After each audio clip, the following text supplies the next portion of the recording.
Bueno, pues primero yo soy actigitana, lo primero que quiero que me llamo Isabel María Martín Monzón y bueno, pues soy actualmente profesora de la Universidad de Sevilla, soy neuropsicóloga, doctora mi área es psicobiología. ¿Qué más quieres saber? Cuéntame un poquito tu evolución. ¿Cómo empezaste a interesarte por la ciencia? Me imagino que empezaste estudiando bachillerato y ya encaminándote, ¿no? Cuéntame. Bueno, pues mi incursión en la ciencia fue... no sé, yo siempre he sido una persona muy curiosa. A mí siempre me ha gustado pues leer, investigar desde pequeña. Entonces desde chica ya me hacía preguntas sobre, bueno, ¿y por qué pasa esto diferentes a mis amigas, ¿no? Estudié en el Colegio Nuestra Señora del Valle, después hice el instituto ESO y bachiller en la SAFA. Y cuando estaba estudiando en la SAFA todavía no tenía claro si lo que quería era desarrollar mi futura profesión en ciencia, y en ese caso sería psicología, o periodismo. Entonces estaba ahí en esa dicotomía.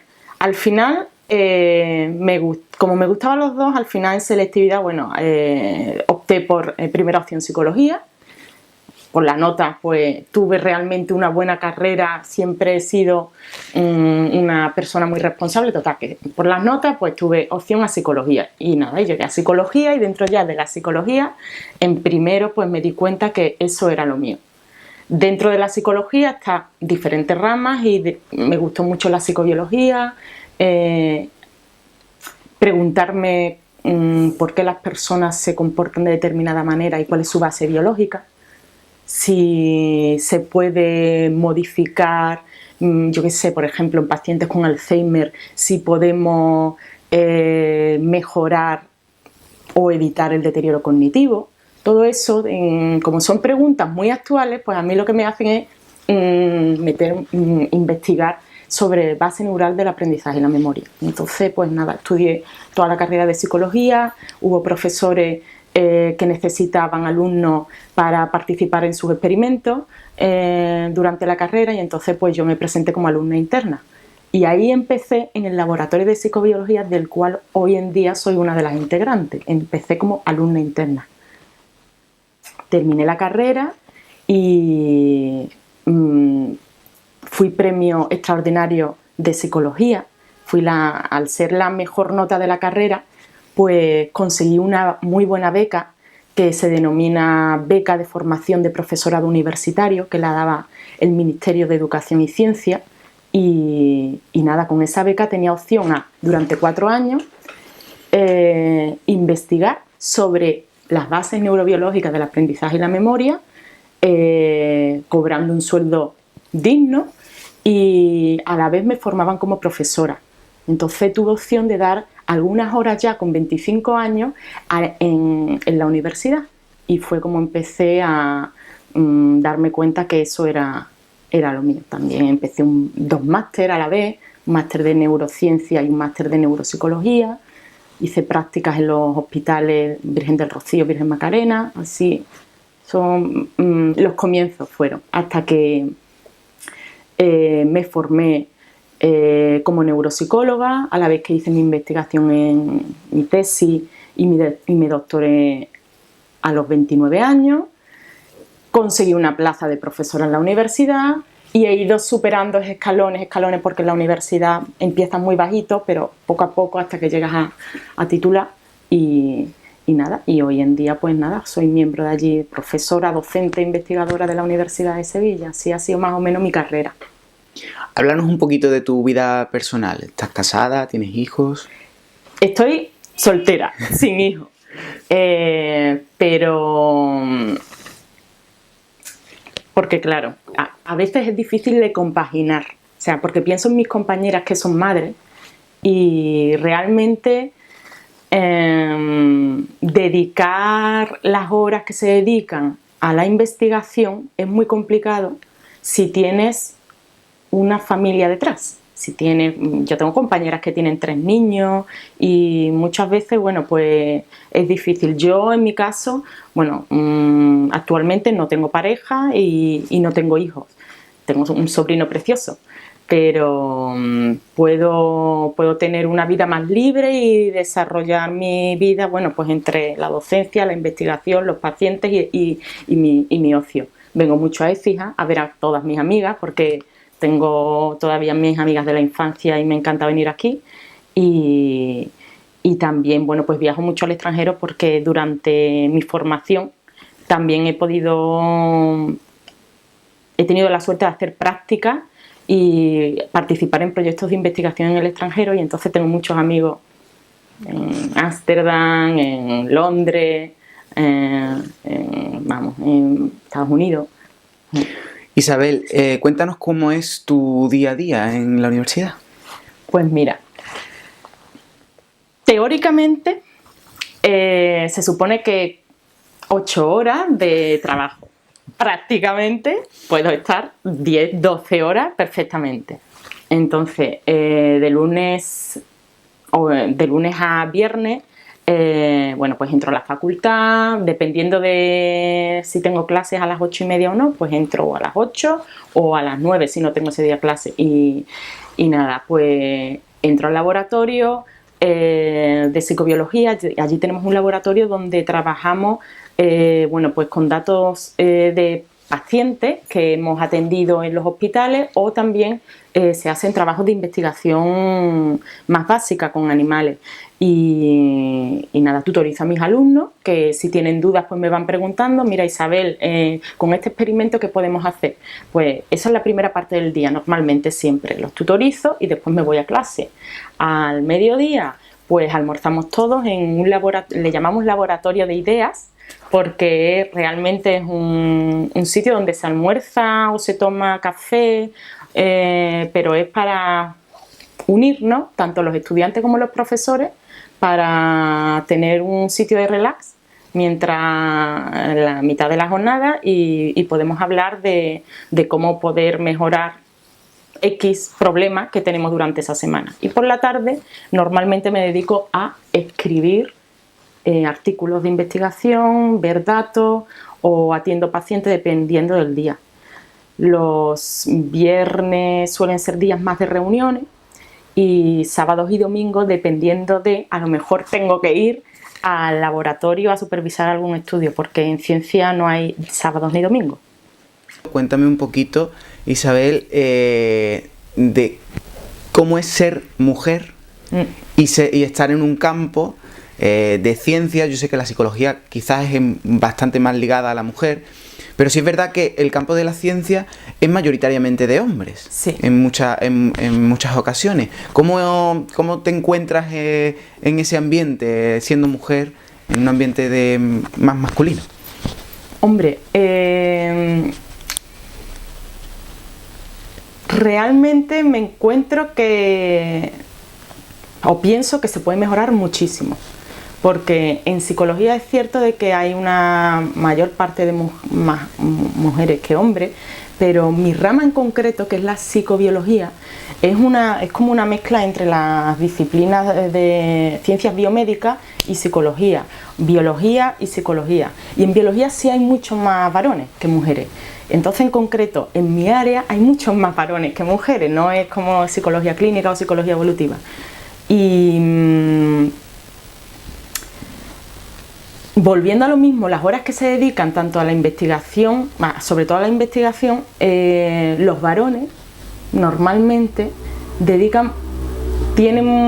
no tienen tanto problema como para decir me tengo que ir a casa, o mi niña se ha puesto mal y tengo que llevarla al médico, porque yo observo que eso se ocupan siempre sus mujeres, mientras que mis compañeras mujeres, cuando se tienen que ir a llevar al niño al médico, o cuando tienen que ir a hablar con la tutora de su hijo, parece como, vaya, te vas y no te quedas aquí mirando en el microscopio tal, ¿sabes? Que veo yo ahí que los varones no comprenden tanto el rol de la mujer, que realmente no es un rol de la mujer, es el rol de padre y madre.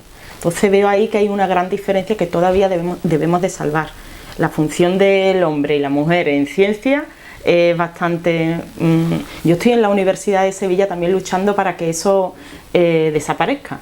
Y desde hay una compañera que está en el vicerrectorado de estudios sociales y está ayudando, es una de las vicerrectoras, ha intentado que los cargos políticos también sean de mujeres, porque hasta la fecha la mayoría, el rector de en la Universidad de Sevilla, todos los rectores son varones y el de hoy en día también es varón. Con esta vicerrectora se está intentando que los cargos políticos también sean de mujeres para cambiar también la perspectiva y la idea de que la mujer también tiene algo que decir. Las diferencias entre ser hombre y ser mujer a la hora de conciliar están patentes en la universidad, ¿no? Sí, sí, pero bueno, yo creo que se puede, o sea, que querer es poder, aunque es una frase hecha, pero realmente querer es poder. Y partiendo de que todos somos iguales, las políticas de igualdad tienen que estar ahí para ayudarnos a que se pueda dar una cierta flexibilidad también a las mujeres para que podamos tener una vida aparte de la vida laboral. O sea, yo creo que el problema es que, claro, que al ser la mayoría de los altos cargos varones, ese problema no lo ven. Entonces lo bueno es que cada vez haya más mujeres en los altos cargos que puedan pensar sobre planificación laboral y realmente nosotras sí sabemos cuál es el problema de la conciliación. Entonces yo actualmente, ¿cómo lo veo? Pues lo veo cada vez más. Veo un futuro que si luchamos entre todas, que es lo que tenemos que hacer, lo veo posible. Pero no lo podemos dejar solamente en manos de los cargos en los que son varones, sino más, tenemos que luchar cada vez más entre todas. ¿Qué le dirías a esa niña que quiere dedicarse a la ciencia, que quiere dedicarse a la psicología, a tu campo, a la neurobiología?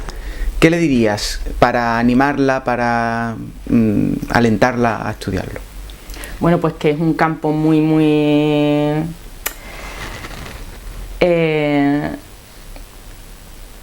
es muy reconfortante y también, es decir, te ayuda a observar el mundo con otra visión. Y es posible y además que te puede ayudar a cambiar las perspectivas sobre la ciencia. Le diría que se fije en grandes investigadores. Hace poco Stephen Hawking ha fallecido y fíjate, una persona inválida como era él ha llegado hasta donde ha llegado. Es decir, que no hay límites en ciencia. Y para niñas, hoy en día, pues me gustaría decirles que el campo de la ciencia es inmenso y que se planteen problemas que ellas piensan que son minúsculos, para la ciencia pueden ser un pequeño granito de arena para descubrir inmensos, pues no sé, en el campo de la neurobiología, pues llevamos años trabajando sobre el Alzheimer. ¿Cuántos equipos de investigación están trabajando sobre memoria? Pues muchísimos. Pues yo creo que dentro de 10 años, para ellas, las mujeres estarán tendrán mucha más capacidad para ser más flexibles en el trabajo y en la vida cotidiana, no sé. Me gustaría que cada vez hubiera más niñas en neurociencia. Hoy en día sí hay mujeres. Y sí, el problema es, como te he dicho antes, que tenemos que llegar a los cargos más altos para poder mejorar. ¿Qué te ha aportado a ti la ciencia? ¿O qué te aporta? Me aporta el ser crítica, el no quedarme con esto es lo que hay, sino preguntarme ¿y por qué? ¿Y por qué no lo podemos hacer de esta forma? Y aportar también unos resultados, porque ser crítica, pero también crítica constructiva, no destructiva, sino aportar nuevas ideas y también pensar más en global, en algo, no agobiarte con problemas concretos, sino verlo todo de más. Me ha dado un pensamiento mucho más, también pensar a largo plazo, no ser tan concreta, me ha ayudado a eso, a intentar ver posibilidad de cambiar el mundo, que parece que eso es como una utopía, pero realmente los pequeños granitos que ponemos en el camino es lo que ayuda a que toda la comunidad científica ayude a mejorar algo.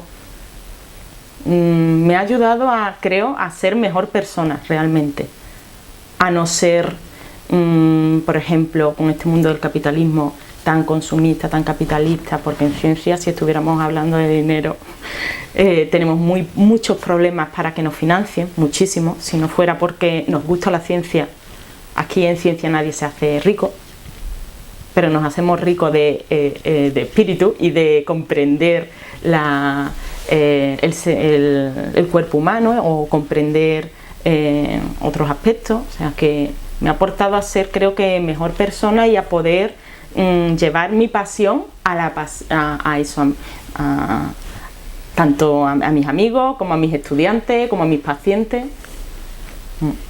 Y también a contribuir en el día a día de la sociedad, ¿no? Porque Totalmente, cada avance por ejemplo, la investigación. Eso, yo estoy muy orgullosa de muchas pruebas que hemos ideado en grupo. En el equipo de psicobiología hemos ideado muchos test que hasta la fecha no se sabía. Por ejemplo, pacientes con epilepsia que se tenían que operar y evidentemente pues pueden tener un déficit cognitivo después.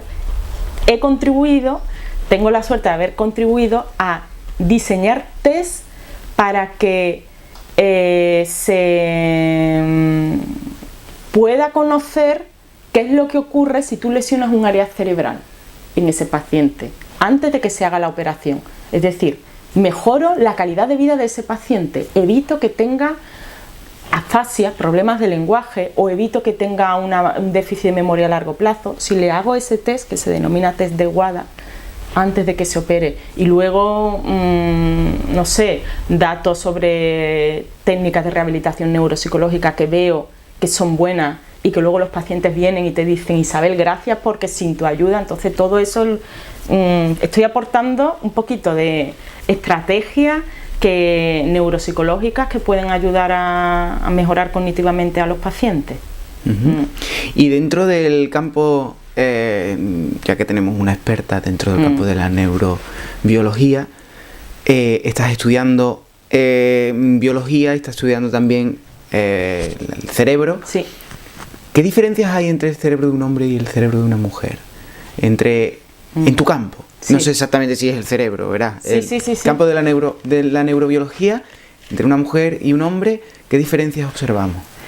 Bueno, pues es una muy buena pregunta, porque realmente existen diferencias. Existe una base biológica y existen diferencias en sentido de o sea, todos sabemos que la conducta de una mujer y de un hombre pues tiene variaciones. O las mujeres pueden ser más altruistas que los varones, aunque evidentemente tenemos varones mucho más altruistas que mujeres, pero en términos poblacionales se sabe de que hay una conducta y que tiene una base biológica. La diferencia, sí, a grosso modo, puede ser, pues mira, las conexiones neurales. Nuestro cerebro se encuentra formado por dos grandes estructuras que se denominan hemisferio izquierdo y hemisferio derecho, y se conectan mediante una fibra que se denomina cuerpo calloso, y eso tiene un grosor. Pues bien, en varones el grosor es menor que en mujeres. ¿Qué implica esto? Pues implica que cuando nosotros vemos un estímulo o vemos un problema, una situación problemática, imagínate un padre teniendo una disputa con una hija, ¿vale? Cuando el varón lo procesa, lo ve, tiene que conectar en ese mismo momento la información del hemisferio derecho, que es el emocional, con el hemisferio izquierdo, que es el analítico, y posteriormente dar una respuesta.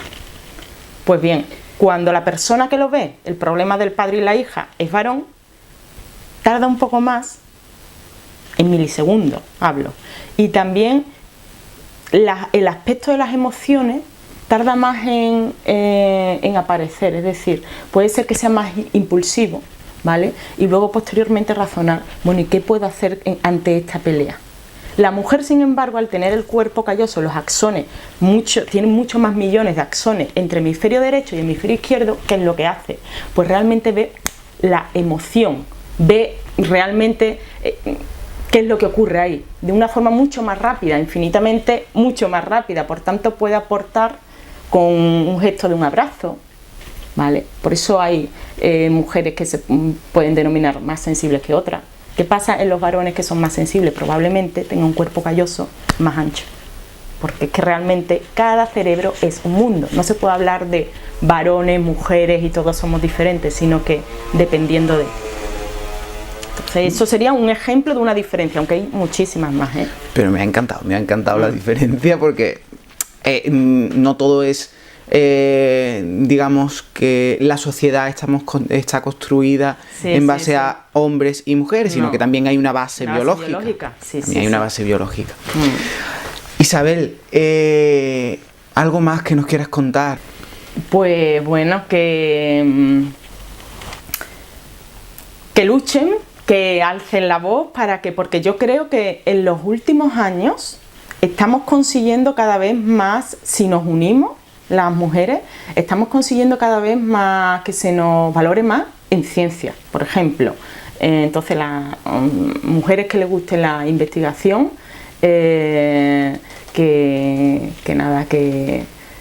por ejemplo, hablando de la Universidad de Sevilla, cada vez estamos dándonos más a valorar. El aporte de la mujer también en ciencia es diferente al del varón. Y nada, que sigan sus sueños, que siempre se puede mejorar. Yo, por ejemplo, a mí me gustaría mejorar muchísimo, igual que todas las personas, y nada, que estoy muy orgullosa de que me hagáis esta entrevista, porque para mí es como, nada, dejar mi granito de arena también aquí en las asociaciones de mujeres de Andalucía, del Guadalquivir, para que puedan ver que se puede ayudar en un problema muy muy general en ciencia, cómo funciona el cerebro, cuáles son las diferencias, como has preguntado, entre hombres y mujeres, y hablando de esto de una forma coloquial, podemos pensar que, bueno, que hay una base biológica. No sé, me gustaría que se quedara en la mente de todo el mundo que investigar en ciencia es divertido, que no es tampoco muy... no tenemos horarios, pero es muy divertido y muy gratificante.